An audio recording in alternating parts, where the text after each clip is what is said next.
how does our law enforcement view their role as we've seen support for law enforcement go down and scrutiny go up? Yeah, so the men and women I worked with, it wasn't a job they did. For the most part, the teams I was on and the teams that I was able to put together, it was a vocation that people had, right? It wasn't that they were a cop and that they did police work. It's that they were somebody who was dedicated to public safety, to the job, to getting the mission done, whatever assignment it was, and that's what they did. It wasn't a job they did; it's who they were. It's how they lived. Obviously, a lot of that has changed, and some of that, was police's fault, right? We had challenges in Boston. We'd have violence, and some of it is communication from the community. What do you want? I remember a young girl was shot. 12-year-old kid, and I was looping the block and saw a bunch of gang kids that I know are gang involved, and this little girl sitting on a mailbox, and she was swinging her feet, and I'm like, oh, geez, I don't like that, because the kids that were on the corner I know are rival gangs of the gang that's 6 blocks that way, and at some point they had shot them up a couple of days ago, and I knew at some point they were going to return and shoot these guys up. And I was just thinking to myself, I don't want this kid hanging out with these guys. So I get out of the car and I broom the kids off the corner and tell them, hey, guys, head out, go someplace else. They go around the corner. Actually, one of them throws a bottle at me once they get around the corner. And I had enough time on the street that I was smart enough now that I'd run over, because they were all going to be in the apartment through the back door. Right. However, I'm going to see these kids 6 hours later. One of them's going to have a beer or, smoking a bone, and, they're not going to get a pass on it. They're going to get arrested, right? And they're going to say, hey, remember the bottle you threw? Tell whoever threw the bottle, you can thank them for tonight's stay in jail, right?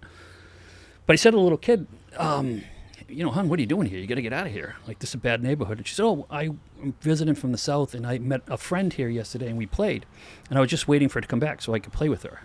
I'm like, oh, okay, but those guys that were out here, they're not somebody you want to be hanging out with. You should probably go back home to your aunt's house and see if you can find your friend there.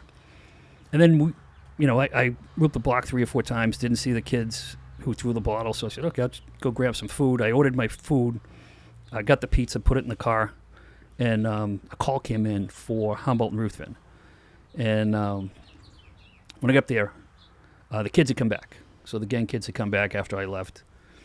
Unfortunately, little Tiffany Moore came back too, and she jumped back on the mailbox. And she just wanted to play with another little girl that she was hoping was going to come out of a house and be someone she could play with. And as I had feared, a rival gang came and shot up the corner. And as often is the case, they missed the people they were shooting at, and they shot Tiffany in the head. And she died. So, the whole city was outraged, right? 12-year-old kid is shot dead on a mailbox. Our bosses came in and told us the next day, go get him. Get him. So we got him. We did. We put a bunch of cops up there. We arrested all kinds of people. If you were driving without a license, and you went. Everyone was going to jail, right? And if you wanted to fight, well, we'd fight you. But we went up and arrested everyone. We flooded the place. We had bodies lined up in the police station.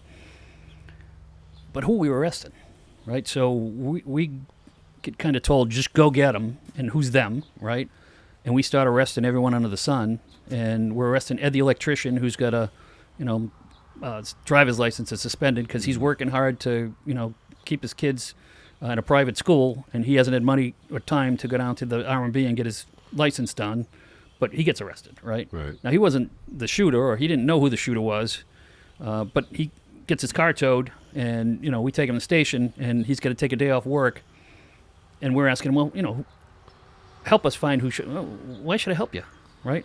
You just treated me like a jerk and arrested me. And was it legal? Sure, it was legal, but do we need to arrest people for driving without a license? No, we need to find the kids who were involved in gang activity, and they knew we were coming, so they put their heads down and kept low for the 3 or 4 weeks that we had saturated patrols, and we didn't police the community; we occupied it. Right? And we created tensions. And then, you know what? If there's tensions, there's going to be feedback. So some of our problems in policing are things we did ourselves. And some are out of our control that others did. But, we saw a change in the last couple of years where law enforcement was basically the target of everyone's anger. And, we've got a new media that has no editor in the Twitter guard room, and no one verifies the information, and it spreads like wildfire. And we saw, I worked for the Department of Justice. I went out to Ferguson after the Michael Brown shooting, and, hands up, don't shoot never happened. But it happened to people who lived in that community. And, there was a no comment given on what happened with the shooting. And when the police and the DA are saying no comment, and the other side is saying he had his hands up and said don't shoot, well, I call it the third, and the third, right? There's a third of people will say, well, the police shot a guy in the crosswalk because he was jaywalking. Well, that'll teach him. Won't jaywalk anymore, will he, right? And we like they're always with us. And then there's a third that, there's a video of a cop getting shot in the face in Boston, and people going, well, why didn't you, why'd you have to shoot him? We just shot a cop in the face at point blank range. Yeah, but still, aren't you guys trained for that? And like, this kid was a Harvard law student who was arguing with the then chief of police, Willie Ross at the time, right? It's like, we're never going to maybe win everyone over, right? People just don't like the police, don't like authority for whatever reason. But then there's a third in the middle who just want the information, the facts. And if you tell them what happened and it makes sense to them, then they're going to support you if the cop was doing the right thing. And if the cop was doing the wrong thing, they're going to want accountability. They lost that in Ferguson, and then we saw, and I'm not saying Ferguson burned that day because of no comment, I think, my own opinion. It was going to burn eventually because of the way policing was going on out there. They were policing for dollars in the community a lot, and it was, not a way to build trust with the community. So we had I know your wife's in marketing, and if we had a CMO for the police department, well, they should be fired because, we weren't getting our image out, and we weren't doing a good job messaging what we were doing. Lots of good police work was going on, but we weren't sharing that. What was getting shared is where cops were doing the wrong thing, and we had to come back from that. Where we are now, the long answer to your initial question, the pendulum's coming back. I see more people who realize that the police are trying to do the right thing, that in fact, in the justice system, police has probably been some of the more progressive changes than any other folks, right? And we look for diversity in police departments, and then I have reporters who write stories about, lack of diversity in police departments and what have you, and then I go to their newsroom. Guess what? Have you looked in a mirror, right? I've had academics who talk about, we need to do this in police departments, and I go, well, have you looked inside the university system? How many, diverse people are at your table when you're having discussions? So police has actually taken a pretty good step towards that and worked to diversify with men, women, different ethnicities, genders, race, religion, politics, and tried to get the community to actually reflect the departments that reflect the communities they serve. So I think we've done a better job with that.